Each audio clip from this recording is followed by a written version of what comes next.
কুষাণ অন্তরালে হাসলো, তবে সেই হাসিটা ছিল নিষ্প্রাণ, বিষাদময় হাসি। এই ছোট ঘটনাটা নৌমিতা বলে দিয়েছে তাহলে কতটা ভালোবেসে এই ছেলেকে। নিশ্চয়ই অনেকটা। ভাবতে নিঃশ্বাস আটকে আসছে। তারপরও স্বাভাবিক গলায় বলল, ও আচ্ছা। কিন্তু নৌমিতা আজ অবধি আপনার ব্যাপারে আমাকে কিছুই বলেনি। ওইদিন ৪-৫ ঘন্টা পিকনিক স্পটে ঘোরাঘুরি করার সময় বড় ভাই হিসেবে একবার নিজ থেকেই জিজ্ঞেস করেছিলাম, তোর কোনো পছন্দ আছে?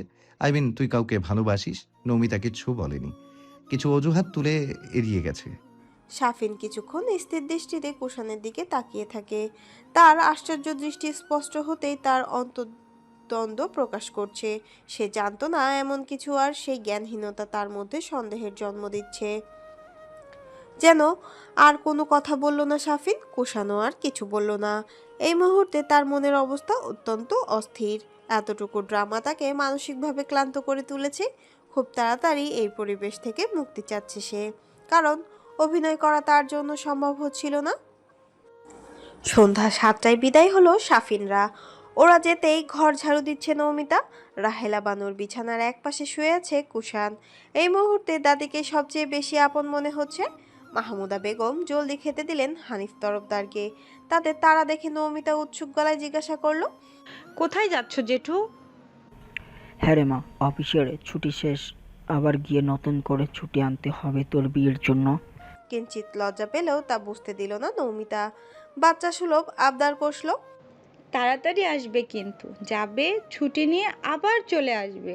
আর হ্যাঁ, অনেক দিনের ছুটি নেবে, এত কম ছুটি চলবে না।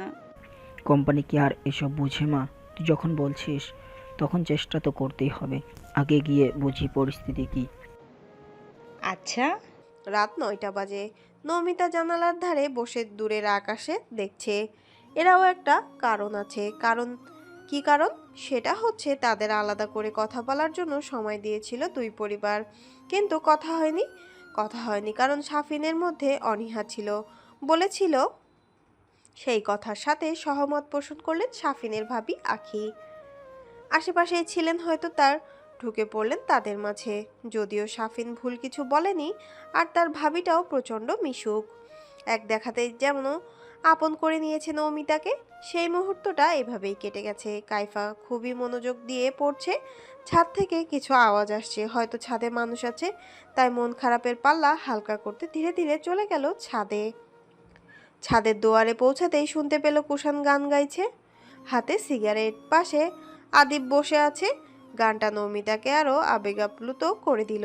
ছোট ছোট কদমে আগালো। কুষাণ থেমে গেল, গলা ধরে আসছে। অক্ষিপুট স্থির ওই অসীম সামিয়ানায়, রাতের তারা ভরা দৃশ্যতে। নৌমিতারাও যে ঘোর কাটলো। কেমন আছেন ভাইয়া? হাসি মুখে জিজ্ঞাসা করলো আদিবকে। আদিব ঘাড় ঘুরিয়ে নৌমিতাকে দেখে কিছুটা অবাক হলো। বুঝতে না দিয়ে হেসে জবাব দিল, ভালো আছি। তুমি কেমন আছো বোন? আলহামদুলিল্লাহ ভালো আছি। আপনাকে অনেকদিন পরে দেখলাম ভাইয়া। কিন্তু আমি তো তোমাকে মাঝে মাঝেই দেখি। নমিতা বাঁকা হেসে গড়গড় করে বলে দিল, তা দেখবেনই, আসলে লাবণী সবসময় আমার সাথে থাকে তো, তাই না চাইলেও আমাকে দেখতে হয় আপনার। ভ্যাবাচাকা খেয়ে গেল আদিব। সঙ্গে সঙ্গে কেসে উঠল। তার দুর্বল জায়গায় হাত দিয়ে ফেলেছে। থতমত কণ্ঠে বলল, না মানে আসলে সেরকম কোনো ব্যাপার নয়। নমিতা মাথা ওপর নিচ করে দুষ্টু হাসে। হ্যাঁ, ওরকম কোনো ব্যাপার নয়, এটা খুব গুরুত্বপূর্ণ ব্যাপার, সবই বুঝি। কোনো সমস্যা নেই ভাইয়া। বলেন কি খাবেন, চা না কফি? কুষাণের দিকে তাকিয়ে জোরপূর্বক হাসলো আদিব। কুষাণের কোনো হেলদোল নেই, তাই নিজেই বলল, কিছুই না, খাবো না বোন। এখন বাড়ি ফিরতে হবে, আজ তাহলে আসি। উঠে দাঁড়ালো। নমিতাকে ফিসফিসে জানিয়ে গেল, একে দেখে রেখো। বড় ভাইয়ের শাসনে এত রাগ পুষে রেখো না। বেচারা এতটাই অনুতপ্ত যে দুদিন ধরে খাওয়া দাওয়া সব ছেড়ে দিয়েছে। বাকিটা তুমি বুঝে নিও। আজ আসি। বলে ব্যস্ত পায়ে চলে গেল। যাওয়ার সময় নমিতাকে বলে দেয়, আবার আসবেন কিন্তু ভাইয়া, আমার বিয়ের দাওয়াত রাখবেন। ফিরে দৃষ্টি তাক করলো কুষাণের দিকে। যুবকের নজর বা মনোযোগ তার দিকে আছে বলে মনে হয় না। ছাদের মেঝেতে বসে আছে। খুবই খারাপ লাগলো নমিতার। সেও তো রাগ করে আছে, কিন্তু কুষাণের হাবভাবে বুঝতে বাকি নেই তাকে আঘাত করে কি পরিমাণ অনুতপ্ত সে। এতটুকুই যথেষ্ট ছিল নমিতার রাগ ভাঙানোর জন্য। কেন যেন ছোট থেকেই কুষাণের বকাঝকা মার সে বেশিক্ষণ মনে রাখে না, না চাইতেও ভুলে যায়। তেমনি আজও তাই ঘটল। পাশে বসলো কুষাণের। কুষাণের মতো করে দৃষ্টি স্থির করে দূরের তারা ভরে ঝমকালো আকাশে। দেখেই মুগ্ধ নয়নে হাসি মুখে আওড়ালো। দেখেছো কুষাণ ভাই, আজ আকাশে কত বড় তারা উঠেছে। গুমোট আননে পাশ ফিরল। নমিতার প্রাণবন্ত হাসিটা দেখে নিয়ে ফের পূর্বের ন্যায় আকাশের দিকে তাকালো। বলল, দেখেছি। পকেট থেকে দুটো ব্রেসলেট আর একটা পায়েল বের করলো কুষাণ। মূলত নমিতার রাগ ভাঙাতে কিনেছিল সে। সে চায় না তার বসন্ত রানীটা তার প্রতি অসন্তুষ্ট থাকুক, রেগে থাকুক। এই মুহূর্তে তা একদমই চায় না। শান্ত ভঙ্গিমায় নৌমিতার হাতে দিল সেগুলো। নৌমিতা অবাক নয়নে চোখ পিটপিট করে ছাদের ইলেকট্রিক বাল্বের সাদা ফকফকে আলোয় দেখলো জিনিসগুলো। ভীষণ খুশি হয়েছে, দেখে বোঝা গেল। প্যাকেট খুলে দেখতে দেখতে মিনমিনে স্বরে বলল, খুব সুন্দর দেখতে, তোমার পছন্দ আছে বলতে হবে। কিন্তু আবার এগুলো আনতে গেলে কেন? থেমে থাকে যুবক। কথাটা ঠিক মতো জবাব দেয় না। একরোখা মানুষ, যেমন নিজের খুশিতে চলে তেমনই ঠেকলো নমিতার কাছে। সে সবে কি আসে যায়। নমিতার দুটো জিনিস পেয়েই এতেই সপ্তদোষী, খুশির সীমা নেই। একটা ব্রেসলেট কাইফাকে দিস, ওটা তোর জন্যই। আচ্ছা। নমিতার পেটে যেন কিছু কথা হজমই হচ্ছে না, উগরে আসতে চাইছে। তাই ন্যাকামি স্বরে যেভাবে কুষাণের পেট থেকে কথা বের করা যায় সেই পন্থা অবলম্বন করলো। কাজকে ভেসে কুষাণের হাত ধরে রিনরিনে গলায় শুধালো, আমার রাগ ভাঙানোর জন্য এসব এনেছো তাই না? গল্ল বোধহয় কুষাণের মন। এক লহমায় ভুলে যেতে চাইল সবকিছু, কেবল আপন করে নিতে চাই এই সময়খণ্ড, দৃশ্যপট, রমণীর চঞ্চল ভাব। আগের মতোই তেসরা উত্তর জানালো, আমার বয়ে গেছে তোর রাগ ভাঙানোতে। 2টা থাপ্পড় মেরেছি কি না মেরেছি এর জন্য অনুশোচনায় ভুগবে Kushan? Is that actually possible? ভেঙচি কাটলো নমিতা। তৎক্ষণাৎ মনে পড়ে আদিবের বলা কথাগুলো। এতটুকু বুঝতে পারে কুষাণ বারবারের মতো তার কাছে শক্ত ভাবটা বজায় রাখতে চাইছে। নমিতা মুচকি হাসলো, কারণ সে তো বুঝে ফেলেছে আসল ব্যাপার। দুটো থাপ্পড় মেরেছো তাই না? অগণিত থাপ্পড় ছিল যে আমি গুনেও শেষ করতে পারিনি। But I don't remember it's like this. Bracelet আর পাইলটা খুব সুন্দর হয়েছে, তাই সব ভুল মাফ করে দিলাম। নয়তো তোমাকে। নয়তো? নয়তো কি? আমাকে মারবি? তোর সাহস কত বড় রে নিমু! আবার অভদ্রতামি করছিস আমার সাথে? বেশ করেছি, পুরো কথা না শুনে লাফাও কেন বলো তো? সিরিয়াসলি, তোমার মতন লাফাতে মেবি বানরও পারে না। খেপে গেল কুষাণ। নমিতার ঘাড় চেপে ধরে বলল, নিমপাতা, তুই কত বড় নির্লজ্জ রে! এত বকাঝকা করি, এত মারি, তবুও তুই শুধরাস না। তোকে আর কিভাবে মানুষ করবো বলতো? এক ঝটকায় সরিয়ে দিল কুষাণের হাত। দাঁড়িয়ে পড়ল সে। আফসোসের সুরে চ্যাহ শব্দ উচ্চারণ করলো নমিতা। ব্যঙ্গ করে বলল, আসছে আসছে আমাকে মানুষ বানাতে। বলি, তুমি কোন অজাপাড়া গায়ে লাউ কুমড়ো যে তোমাকে আবার সম্মান দিয়ে চলতে হবে? বলে আর এক মুহূর্ত দেরি করে না, চড়ুইয়ের ন্যায় দৌড়ে পালালো। পেছন পেছন ছুটলো কুষাণও। ছাদে ছুটাছুটি করছে তারা। কুষাণ হুমকি স্বরূপ চেঁচালো, নিমপাতা, তোকে আজ শুধু বাগে পেয়ে নেই, দেখিস কি হাল করি। নমিতা হাসতে হাসতে বলল, আজ ধরতে পারলেও আর মারতে পারবে না। আজ কেন, কোনো দিনই মারতে পারবে না, কারণ আমি তো ওই বাড়িতে থাকবোই না। শ্বশুর বাড়ি চলে যাব তো। ধীরে ধীরে থেমে গেল কুষাণ। কি করতে যাচ্ছিল সে? ধক করে উঠে বুকের ভেতর ভুলে গেছিল কি চলছে তার জীবনে, কি ঘটতে চলেছে ভবিষ্যতে সেটাও বেমালুম ভুলে গেছিল। উল্টো ঘুরে দাঁড়ালো। নমিতা কুষাণকে এমন চুপ দেখে সাহস করে কাছে এলো। বলল, থেমে গেলে কেন, ভয় পেলে? তোকে ভয় পাওয়ার কোনো প্রশ্নই ওঠে না, পা ব্যথা করছে। মিথ্যে বলল, সত্যি বলার সৎসাহস নেই এখন। নমিতা ব্যস্ত গলায় বলল, তাহলে নিচে চলো, আমি এখনো খাইনি, তোমার সঙ্গে খাবো। তুই যা, আমি আসছি। না না না না, আসলে বললে হবে না, এখনই আসতে হবে। তবুও কুষাণের জোড়াজুড়িতে নমিতাকে আগে যেতে হলো। পেছন থেকে অপলক চেয়ে দেখলো সপ্তদর্শীকে। মন বলছে, আর কত মায়া বেড়াবে তুমি, আর কত বুড়াবে তোমার দহনে। রাতের নিস্তব্ধতা ভেঙে মোরগের ডাকে শুনে ঘুম ভাঙল নৌমিতার। উঠেই তার প্রথম কাজ শরীর মোচড় দেওয়া, সেটাই করলো। অন্যটা শরীরে জড়িয়ে নিয়ে চোখ কসলাতে কসলাতে কলপাড়ে গিয়ে চোখে পানি দেয় নৌমিতা। তখনই শোনা যায় মালার গগন বিদারী চিৎকার। হকচকিয়ে যায় নৌমিতা। রান্নাঘরের পেছনে ময়লা ফেলার জন্য একটা গর্ত আছে, সেখান থেকেই চেঁচিয়ে আসছে মালা। একে একে সবাই ছুটে আসে। মালা কলের পাড়ের কাছে আসতেই নৌমিতা উদ্গ্রীব জিজ্ঞাসা করে, কি হয়েছে মালাবাবু, এভাবে চেঁচাচ্ছ কেন? হাঁপাতে হাঁপাতে মালা বলে, সাপ, ওইখানে সাপ। হঠাৎ এমন কথা শুনে চমকালো উপস্থিত সকলেই। এই সময় বাড়িতে নাজিম তরফদার অনুপস্থিত। আতঙ্ক ছড়িয়ে গেল বাতাসে। নৌমিতা অবাক স্বরে বলল, সাপ? এখানে সাপ আসবে কোথা থেকে? সবার চোখে মুখে উৎকণ্ঠা। তৎক্ষণাৎ টি শার্ট পরতে পরতে বেরিয়ে এলো কুষাণ। চোখে শানিত সতর্কতা, চোয়ালে দৃঢ়তা বজায় রেখে ব্যস্ত কণ্ঠে জানতে চায়, কোথায় সাপ? ওই যে ওইখানে, ওইখানে দেখছিলাম। একটা সাপুরে ঝুড়ি রাখা আছে। সবাই আর একটু সামনে তাকায়। কুষাণ সবার আগে দাঁড়িয়ে দেখতে পেল কিছুটা দূরে শুকনো পাতার গাদা পরিয়ে এক বিষাক্ত রঙের কোচকানো শরীরে সাপ ফনা তুলে দাঁড়িয়ে আছে। ঘাবড়ে গেল সকলে। পেছন থেকে কুষাণের মা মাহমুদা বেগম জোরে জোরে ডাক দিলেন, কুষাণ, চলে আয় বাবা, সাপুড়েদের কল কর, ওরা এসে সাপটাকে নিয়ে যাক। কুষাণের মেজাজ কিছুটা খিটখিটে হলো। কর্কশ কণ্ঠে, সাপুরেদের নাম্বার কি ফোনে সেভ করে রেখেছি? আমি তো জানিও না এই এলাকায় সাপুরে আছে কি নেই। বেশি কথা না, জলদি লাঠি নিয়ে আসো। নিলয়, মোটা দেখে একটা লাঠি আনতো দ্রুত।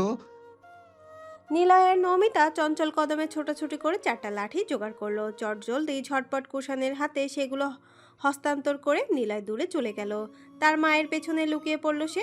সবাই দূরে চলে গেছে, কিন্তু নমিতা সবার সাথে পিছিয়ে গেল না। জেদ ধরে কুষাণের ডান পাশটা দখল করে দাঁড়ালো।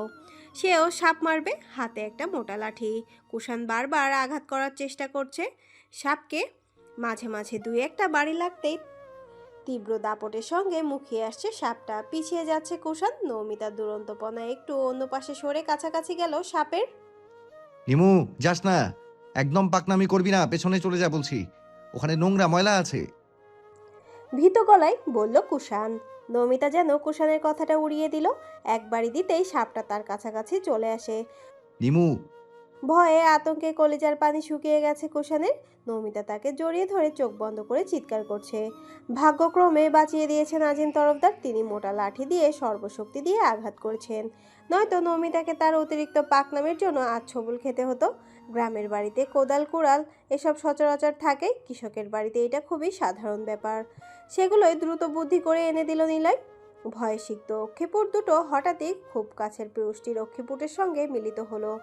আড়ষ্টকায়া তখনও পুরুষালী দেহের সংঘর্ষে।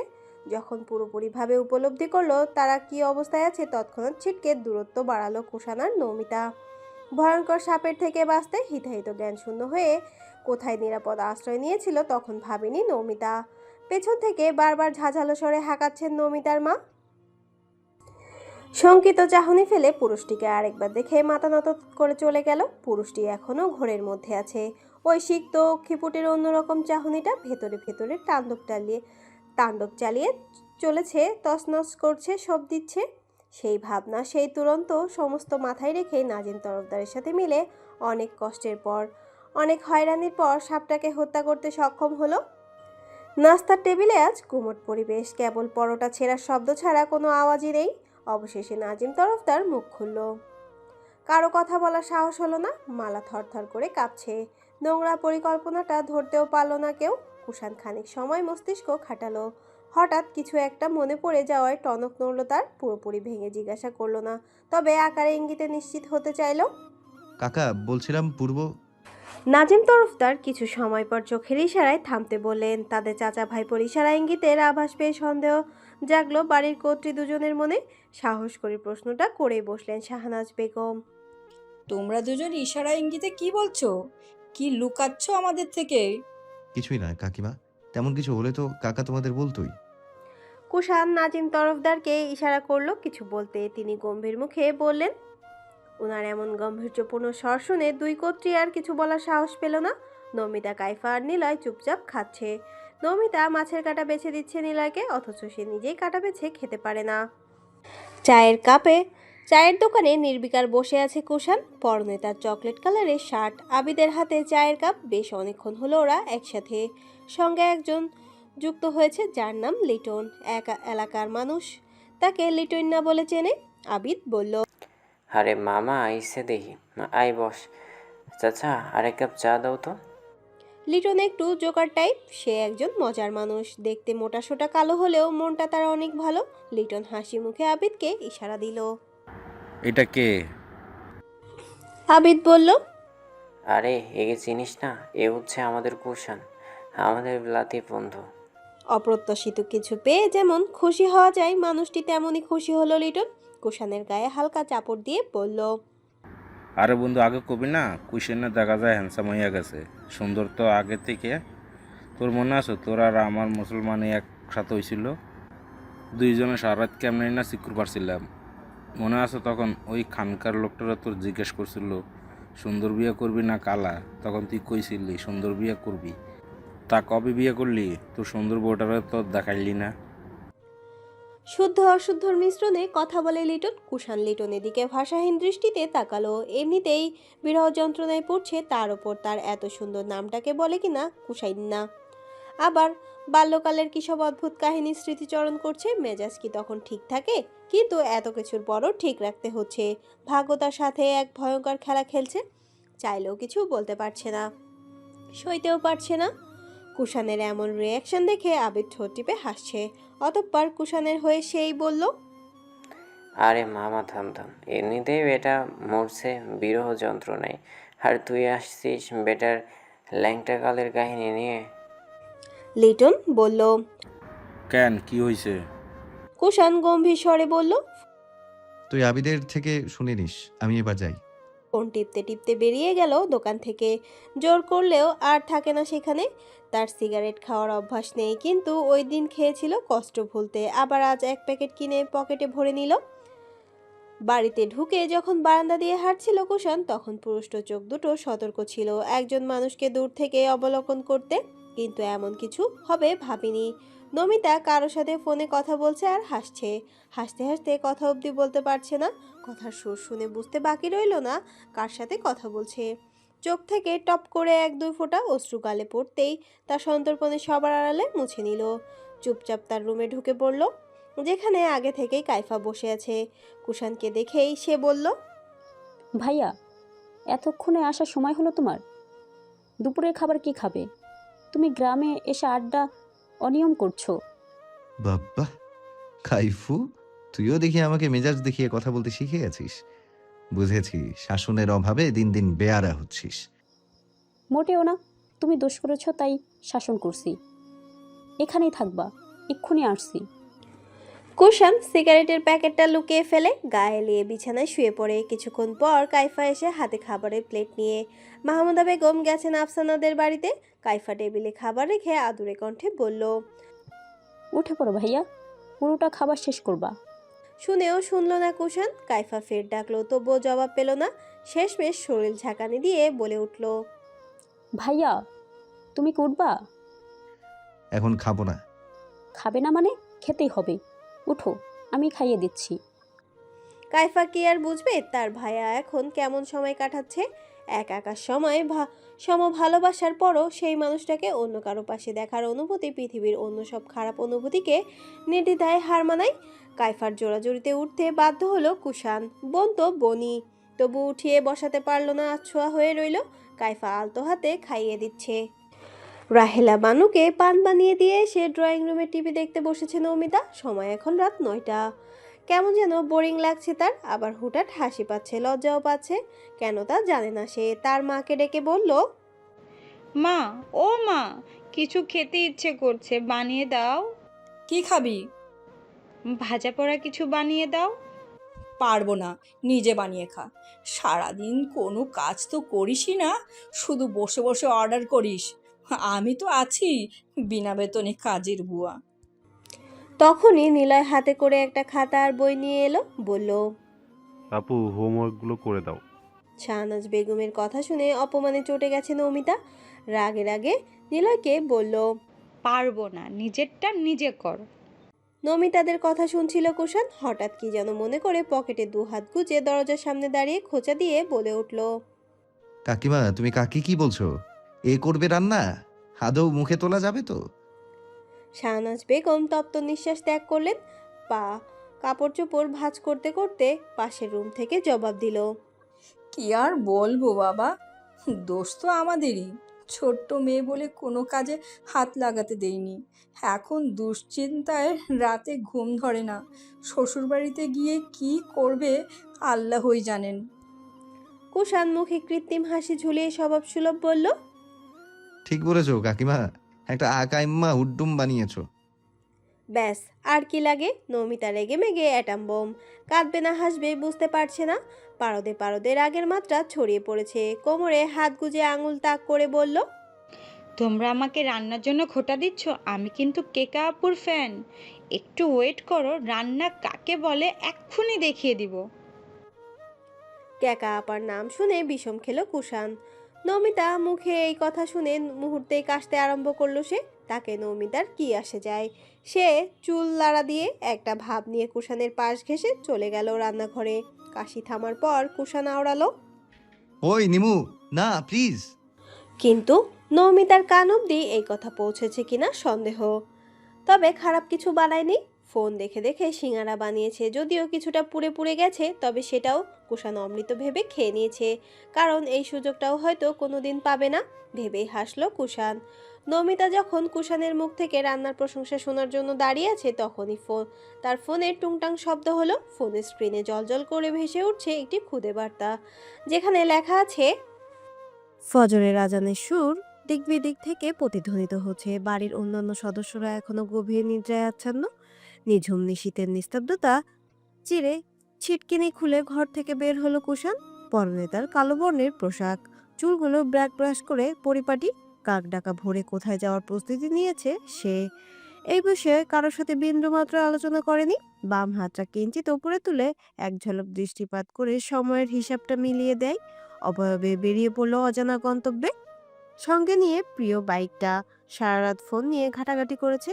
সাফিনের অতীত বর্তমান সব বিষয় চারিদিকে লোক লাগিয়েছে জানার জন্য, কিন্তু কিছুই জানতে পারছে না। তারা তাদের পৈতৃক ভিটা বিক্রি করে নতুন জায়গায় এসেছে বলে সঠিক তথ্য পাওয়া আরো দুষ্কর হয়ে উঠেছে।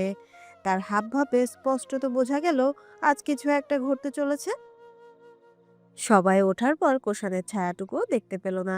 নাজিম তরফদারের ফোন থেকে 4 বার কল ডায়াল হওয়ার পরও রিসিভ করে বলেছে একটা কাজে বেরিয়েছে, ফিরতে সময় লাগবে। নিজের বক্তব্যটুকু পেশ করে সঙ্গে সঙ্গে যোগাযোগ বিচ্ছিন্ন করেছে। নমিতা তাড়াহুড়ো করে কলেজের উদ্দেশ্যে রওনা হলো। সঙ্গে কাইফাও গিয়েছে আজ। নীলা গিয়েছে স্কুলে। নমিতার মা লাকড়ি শুকনো শুকনো করতে দিলেন। বাড়িতে কেবল তিনিই রয়েছেন। নাজিম তরফদার তার কৃষিক্ষেত্রে গিয়েছেন। ক্যাম্পাসে ঘরমাক্ত ক্লান্ত দেহে নিয়ে বসে আছে নমিতা। তার ডান পাশটা দখল করে বসেছে কাইফা আর লাবণী। কাইফার হেজাব খুলে বেহাল দশা, অভ্যাস নেই তাই ঠিক করে দিচ্ছে লাবণী। লাবণীর সঙ্গে ভালোই ভাব হয়েছে কাইফার। ক্যাম্পাসের বড় বড় গাছগুলো থেকে ভেসে আসছে হিমেল বাতাস। এক প্রকার ঝড়ো হাওয়া বইছে যেন। সকাল থেকেই গুমোট দিনটা বৃষ্টি হওয়ার আগাম বার্তা দিচ্ছে। আবহাওয়ার অবস্থা অনুধাবন করে নমিতা বলল, আজ হয়তো বৃষ্টি হইতে পারে। সকাল থেকেই দেখছি আকাশের হাবভাব ভালো না। লাবণী সহমত জানালো। অকস্মাৎ একজন যুবক দাপটে স্টাইলে তাদের সামনে এসে দাঁড়ালো। চোখে কালো সানগ্লাস, পকেটে 2 হাত গুজে রাখা। পকেট থেকে একটা সাদা পৃষ্ঠা বের করে দাঁত কেলিয়ে হাসলো। ভাবটা এমন যে বিগত সালে যে তুফান মুভিটা মুক্তি পেয়েছিল তার হিরো সে নিজেই। ভনিতা না করে বেপরোয়া স্টাইলে চিঠিটা লাবণীর হাতে ধরিয়ে দিয়ে বলেই যেভাবে এসেছিল সেভাবেই চলে গেল। আহাম্মক বনে গেছে নমিতা আর লাবণী। ছেলেটা দৃষ্টির আড়াল হতেই খিলখিল করে হেসে দিল নমিতা। লাবণীকে খোঁচা সুলভ গলায় ঠোঁট গোল করে সুর টেনে বলল, ওয়াও, লাভ লেটার। লাবণী ভ্রু কুচকে গোমরা মুখে বলল, দেখ নিমু, কোনো রকম ড্রামা করবি না। চিনি না জানি না, হাতে একটা কাগজ ধরিয়ে দিয়ে গেল যত সব আজাইরা পাবলিক। আহা, আজাইরা পাবলিক বলছিস কেন? ফিল্মের হিরোর মতন দেখতে, আবার ইংলিশও বলে। হ্যাঁ বলে দে, এরকম সুযোগ বারবার আসে না। নৌমিতার উস্কানিমূলক কথায় ক্ষেপে যায় লাবণী। গোলগাল ধবধবে ফর্সা মুখশ্রী লাবণী, তবে উচ্চতা 4 ফিট 10 ইঞ্চিতে আটকে গেছে। ক্রুদ্ধ স্বরে বলল, আমি ওইদিকে চিন্তায় মরছি আর তুই মজা করছিস। নিমু, ভালো হবে না বলে দিচ্ছি। ঠোঁট কামড়ে হাসলো নৌমিতা। কলেজ জীবনে কোনো ছুতো খুঁজে পেলে বন্ধু বান্ধবরা যেমন দুষ্টুমি করতে ভোলে না, তেমনি নৌমিতাও সেই সুযোগ হাতছাড়া করলো না। ফের তীর্যক কণ্ঠে বলল, মজা নিব কেন? আমি তো সত্যি বললাম। শত হলো আমাদের সিনিয়র ভাই। আব্বাস দেখতেও তো হিরোর চেয়েও কোনো অংশে কম লাগেনি। তাছাড়া তোকে সুইটহার্ট ডেকেছে, মানবিকতা বলেও তো একটা কথা আছে নাকি? প্রেমটা করেই ফেল, আমরা আরেকটা ট্রিট পাই। নাক মুখ কুঁচকে ব্যঙ্গ করলো লাবণী। হিরো না চাই, জ্বলে লাল রং, হারকুলিস মার্কা বডি, সে সাথে বিরক্তিকর কথার ভঙ্গি, পোশাকও সেন্স তো একেবারেই জিরো লেভেলের। হিরো আলমও এর চেয়ে বেটার। শোন নিমু, তোর যদি পছন্দ হয় তাহলে তুই শাফিন ভাইয়ার সঙ্গে বিয়েটা ভেঙে দিয়ে এ ছাগলের সাথে প্রেম কর। আমি বাবা এসবে নেই। দমে গেল নৌমিতা। লাবণীর পিঠে হাত রেখে শান্ত স্বরে বলল, আচ্ছা ছাড়, চিঠিটা খুল দেখি কি লেখা আছে।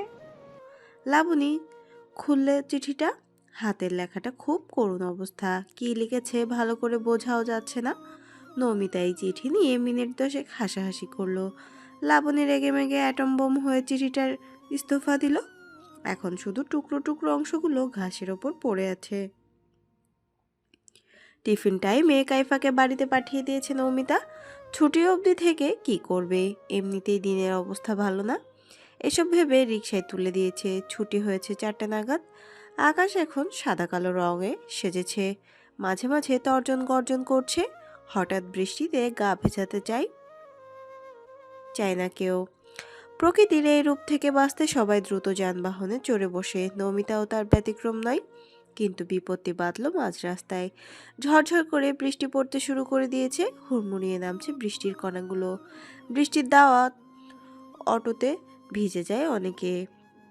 নৌমিতার গায়েও পানির ফোঁটা ছিটে আসে। হঠাৎ বৃষ্টির পানি ফোঁটাগুলো বেশ ঠান্ডা।